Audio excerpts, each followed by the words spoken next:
This is Scott the Fix-It Guy. Today we're looking at the Miele Dishwasher door lock, and this is for the incognito model. This is the model number, the part number.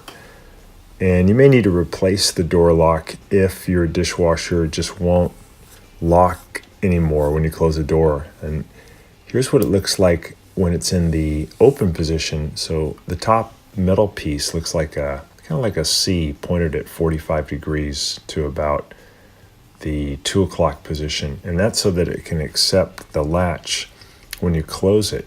When you close it, it'll then point straight up toward 12 o'clock. So it'll shift and that locks into position. Sometimes the lock just doesn't work anymore and it won't go to this position.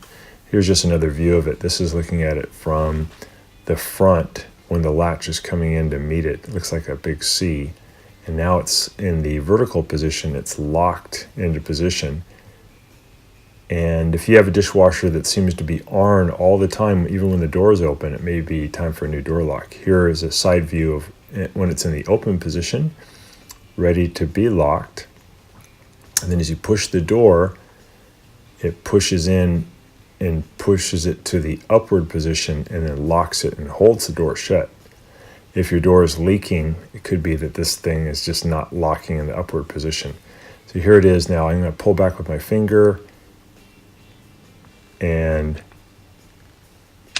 it locks. You can even hear it click. So that's a healthy brand new door lock, and we'll have a video on how to replace it. So thanks so much for watching, and please subscribe when you can.